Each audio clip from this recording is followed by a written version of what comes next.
Okay, so let's speak about Venezuela, the Bolivar Republic, the Chavistas, and what's going on with Nicolas Maduro.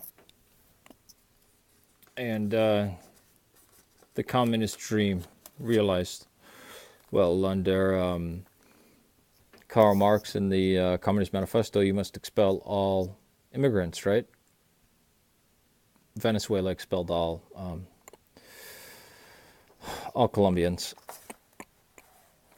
And Venezuela, or sorry, the Bolivar Republic, Hugo Chavez, nationalized the oil, the press, the power plants, the dams, supermarkets, got rid of term limits, outlawed the US dollar, expelled the Colombians, as we said before, nationalized rice production, blamed the middle class and those who own private businesses for things not working out perfectly, blame the plantation owners, blame employers. If you employ people, you're to blame, and your people are to rise up and take what's yours.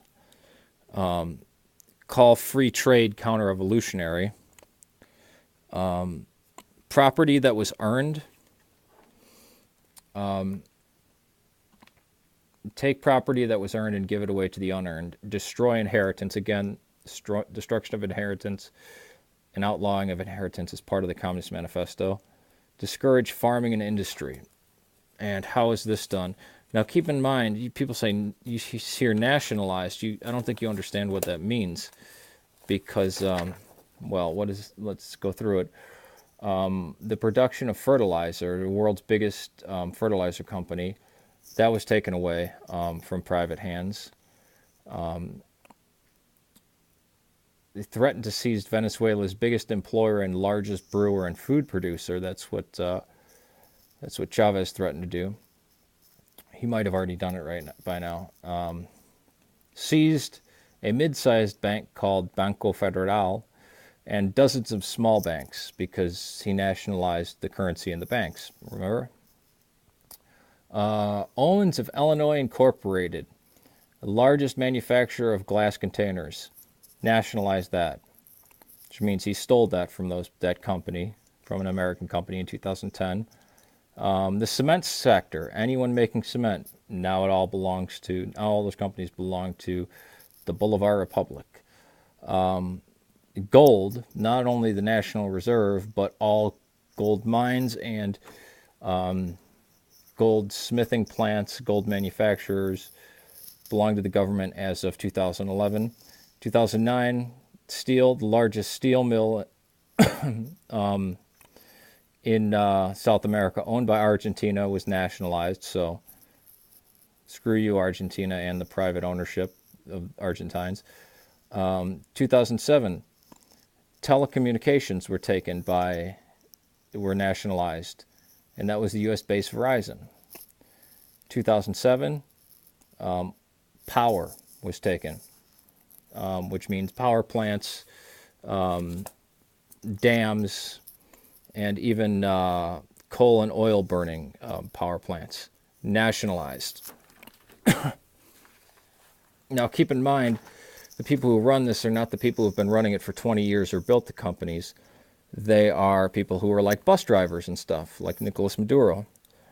And after 10 years, we saw things breaking down, which, had they just kept up the simplest of maintenance, these things wouldn't have broken down. But they didn't care. They let the pipes rust out, and what could have been a $4,000 fix 10 years ago is now a $250 million reconstruction, which that's not going to happen.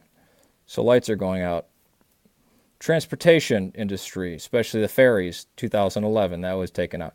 Tourism, completely taken over by the Bolivar Republic, completely nationalized. Finance, you saw the banks going out, and you saw the banks hitting it hard in 2009. Now in 2011, all of finance is taken over and nationalized.